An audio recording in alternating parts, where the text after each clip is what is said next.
Hello, today I would like to show you some clips that I recorded during the restoration of this tractor. Unfortunately, I wasn't able to record everything I did here, but there are a few interesting things, so I invite you to watch. There is footage regarding the repair of the grille, footage from the installation of the roof lights, the installation of thermostats, the air conditioning, and the refurbishment of the battery box and the steps. Right now, I'm installing the LED lights before mounting the roof. Here you can see the kind of lights I bought. These are 72-watt lights. The width of the light is 300. It's a combo light. The center of the light is focused, while the sides on both ends are diffused.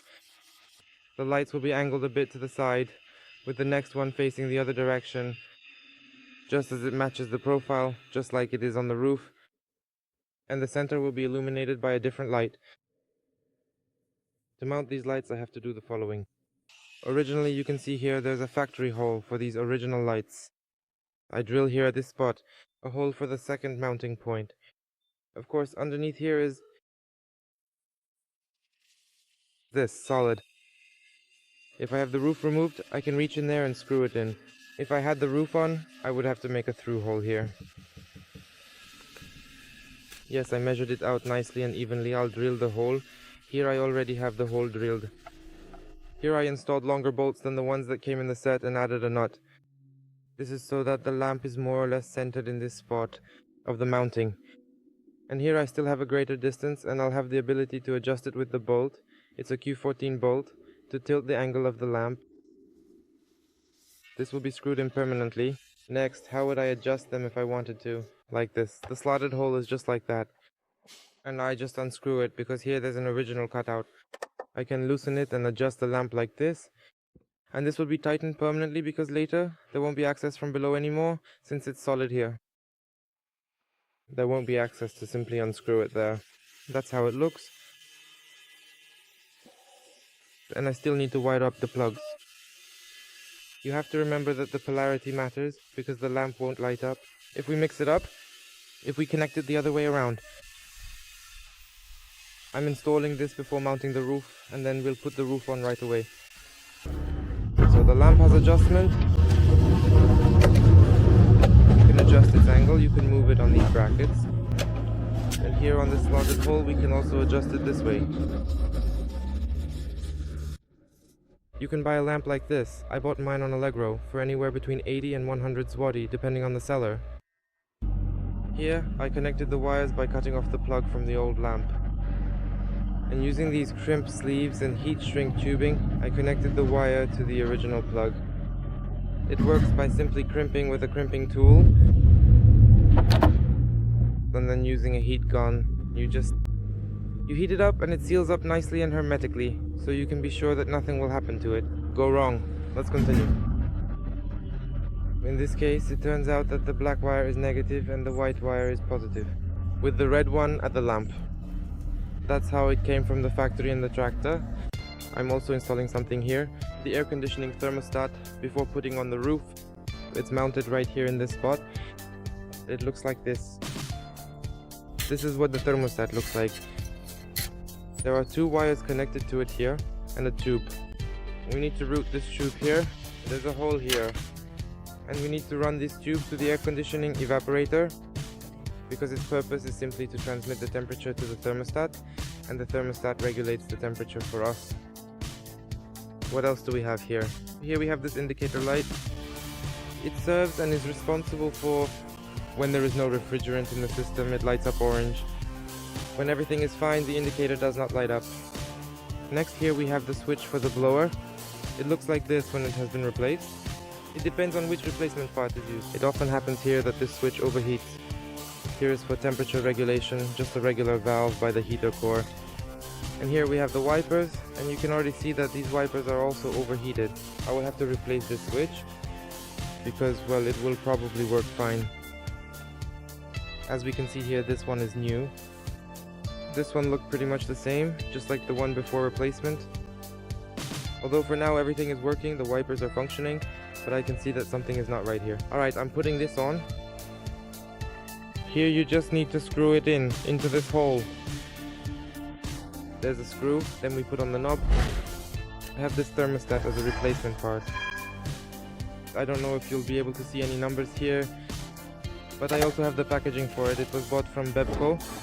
This is the number of this thermostat. Alright, I'm installing it. When you are installing this specific panel, we have to carefully remember that it's fastened with 6 individual screws, of which 4 of them are the short screws. And then there are also 2 others that are quite long. And these long screws go here in the bottom corners because they go into the casing and hold up the headliner, so when screwing them in, we need to press it down a bit so they catch properly. This will press the whole panel in place so the headliner doesn't hang down, and it's the same on this side. And the remaining screws are short, so we can install them. The knob is mounted on a metal clip.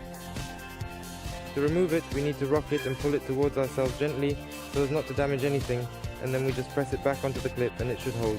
There is no lock or screw here. On the side there is nothing. It's just a clip. And all these knobs are mounted in the same way. Here you can see the tube from the thermostat comes out. It was attached here to the evaporator. There it was embedded deeper inside, inserted, and here I attached it with electrical tape so it wouldn't vibrate. That's how it looks. Cracked in several places. Here it was broken in half, look here. I've already glued this one. Here I put a metal sheet to keep it in line, and on the other side I have carefully sealed the area here using a combination of resin and fiberglass matting. Now I'm gluing it in stages to maintain some shape here. So this part is already glued together. Now I'll finish and glue this part nicely here so that it keeps its shape. Then I'll move on here to connect this, and I'll fix this hole here, and then I'll be done, step by step. What I mean is that I want to preserve the original shape so that everything fits well, so I had to glue it. Here I had to wait until it dried, because it was pressed here with a metal sheet from below and with clamps, so that it would be in a straight line. And here we can also see that it's cracked, so I'll have to pull it together and glue it as well, and then wait for it to dry. I tried to find a used grill housing like this, but unfortunately I couldn't find anything. And here I will. I'll have to struggle with it a bit and try to fix it somehow, because I don't want to leave it in this condition. I want it to look at least decent. We'll see if I can manage to do it. I'm slowly working on getting it back into shape. I'm not a professional in this field, but I'm managing somehow. I just don't want to give this to someone else to do, because I wouldn't get the same satisfaction from it. And I want to do all the work on this tractor myself. Maybe I'll manage to get it done somehow. So that's how it looks. This grill was also pretty badly cracked. So as we can see here now, I'm gluing it. Here I had to remove a bit to preserve. There's a curve here and there was a crack here, but it's already patched up. And to keep that curve, I had to take this off to glue it together. Here I also had to put in a piece here. Here I used a screw like this, put it underneath and clamped it here with this wrench, a vice grip, to pull it tight. And now I've filled everything with resin, poured it here into the hole, later for gluing, and then I'll reinforce everything even more, from the side where it won't be visible. Here I'll clean it up a bit more and add some matte and resin here, so that everything holds together. Alright, I'm moving on. Here, as we can see, this many parts are missing. For this, I had to, just like on the other side, now I'm doing it, I attached an angle bracket. The angle bracket was wrapped with tape so it wouldn't stick to the resin, and then it was filled in. Everything, because these brackets were also torn, so they've also been glued here with resin. Now here I'll trim it flush with the angle bracket, and it will turn out just like it is on this side, as you can see. A bit later on in the process, I am going to carefully file the surface down just a little bit, and then I will apply an additional thin strip of resin to ensure that everything is perfectly smooth and level, with fiber to reinforce it. Then I'll fill it with putty. Just like we see here, this is already glued together. All of this here is already glued together. Here I still want to glue it. Add some more resin and fiber to reinforce it, and also this hole here. And this is how it looks from this side now. This is what it looks like. For now, everything is just done roughly. Later, I'll sand the putty to smooth it out nicely. But the whole grille frame is already holding together nicely. Here I still need to embed the pins. Here they're torn out. These will also be embedded in resin. That's how everything looks. Alright, I'm moving on.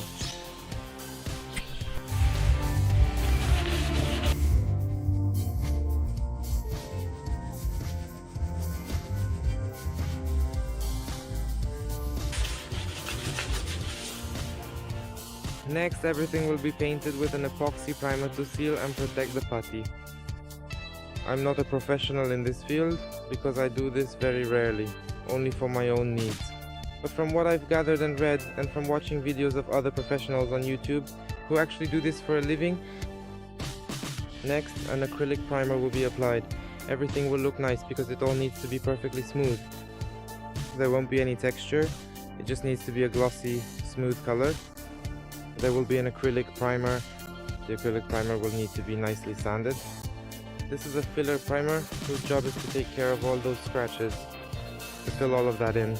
Afterwards it will be sanded with wet sandpaper, and finally a glossy color will be applied.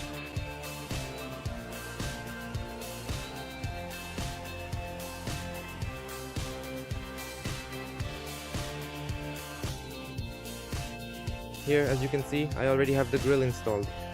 It's already gotten dusty because the tractor has been standing here for quite a while. Additionally, as you can see, a 120 watt LED panel is installed here.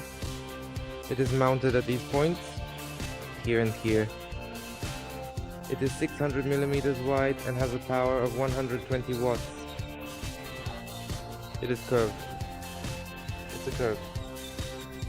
It gives us focused light in the center and diffuse light at the edges.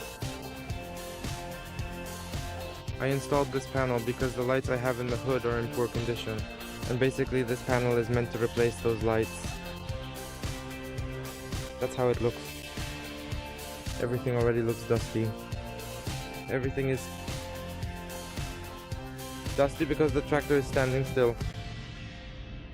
Also, the lights that are on the roof are supposed to shine more to the sides. And this panel, which is now here on the grill, is supposed to shine straight ahead in front of the tractor. That's how it looks. Here, as you can see, I have the roof already installed as well. Here, as you can see, I have something to repair. Battery box and stairs. Yes, she looks like it. It's just crooked in a few places and rotten. My plan is to replace the bottom of this box. I will replace the floor. I'll replace this entire side here. I'll cut out the entire side and replace it because it's already crooked in every place. And here come the stairs, the steps, and it wouldn't look aesthetically pleasing if we left something like that. So the steps, there were some homemade ones here. Someone made them like that. Steps. Here is the first one, and right over here is the next one. This piece goes exactly here, and then between this section and that section, the individual steps go in. 1, 2, 3, and then we have the fourth and the third ones positioned right at the very top. As you can clearly see here, I have actually gone out and bought these brand new replacement steps for the project. New steps will be installed. I have 3 such steps. The upper component is actually quite a bit different from the 2 lower ones, but I will just have to shorten its length, narrow it down slightly, and then install it right here. This is necessary because I simply could not find a part exactly like that one available anywhere as a suitable replacement. Next, this part as well. I'll cut it out. I'll have to straighten it. I'll make all of this from 3mm sheet metal. The rear wall will most likely stay. Maybe I'll just add an insert here in this spot. Because this is where the box is mounted. It's mounted here. And here on the side, 1 bolt is mounted, and at the bottom there's a second hole.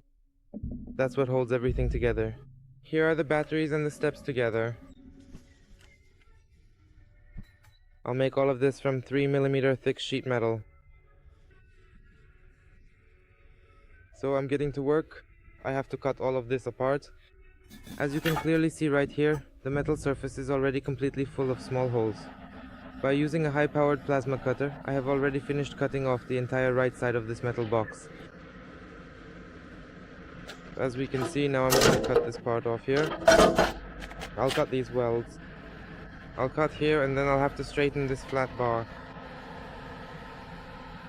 And right here, I'm going to carefully make a cut at this specific corner. This bottom will be new, as I mentioned, and the walls will also be made from sheet metal. I'm moving on. I've already finished the easiest part. I've cut the elements apart, as you can see. Here's one part. The second one. And here is the third part of the box. This is the bottom.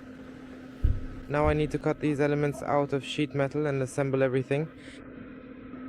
I've already traced the shape of one wall, just as I need to cut it out. Now I'm going to cut it with a plasma cutter. I do it like this. I trace an outline and then I place it against each edge. I'm using a straight metal ruler here. And I carefully follow along the edge of the ruler with the plasma cutter. Then I move it over, keep going slowly, right there, there, and there, until it's finally cut out. I've already finished cutting out one entire wall, as you can clearly see, and it actually turned out pretty well for this project. Here there will still be this arc. I'll still grind it down a bit, smooth out these edges nicely so they're nice and even. Here on this old wall you can see a kind of bend. It's been made. I'm not gonna bend it here, I'll just put an angle bar all around called bend to reinforce it. Today I'm already tired, really tired. It's already around 8 p.m. so I'm calling it a day.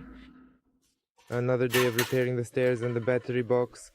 As you can see here, I already have this side cut to size, just like you can see here. Where do the steps go? The bottom is already done. The back of the box remains original, it was just straightened. Then this part was cut out because it was corroded. Here's one mounting point. The second one will be here. Here, an angle bar 60 was installed with a wall thickness of 5, because as you can see here, there was a groove like this. I do not have a bending machine like that, so I put in a thicker angle bar to reinforce it, and it will make it easier for me to straighten everything out. For now, everything is just tacked together. Only after I tack everything and measure it will I start welding, step by step. I already have the 2 lower steps installed. Now I'm making the third step, which is higher up. These steps are 38 wide, and the one at the top is 35. I have to narrow it a bit. These steps were bought as replacements. I couldn't get the upper one, so I did it this way. Here, I've already cut it. I'll simply shorten it like this, yes. It was like this. I cut here, here, here, and in this spot. That's why I did it here, so the joint wouldn't be visible, since it's next to the support. And now I'll weld it here. And that's how the step will look after narrowing.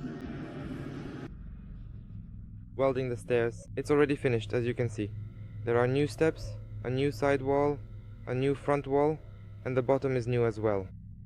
And this flat bar was also replaced, because it was so bent that it couldn't be straightened anymore. It was better to put in a new one. As you can see here, a new flat bar has been installed. A new bottom. Here the side wall, I don't have a bending machine, so I reinforced it with this cold bent angle bar, so that this edge would be bent like that. Well, I don't have a bending machine, so I had to manage this way. I did the same thing here as well, because that's how it comes originally. It also has this kind of pressing, this kind of bend. That's how it looks. Now it looks like this. I just have to drill the holes. The rear wall is old, left as it was. Only this element has been cut out here, as you can see, and we're placing an angle bar 60 by 60 by 5 here.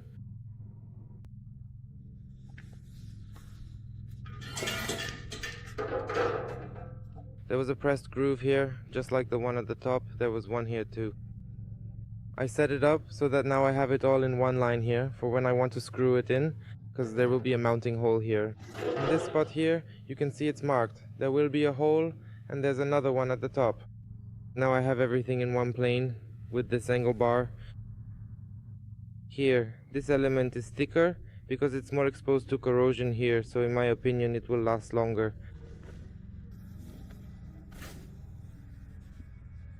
So all that's left is to take it for sandblasting and painting, and then the stairs will be ready.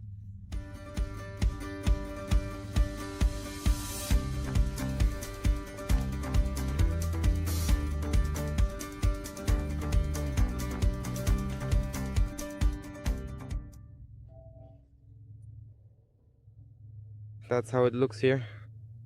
This is how it looks from underneath. As we can see, all that's left is to sandblast, paint and install it. Of course, all new bolts will be used later, after painting, all of the same length.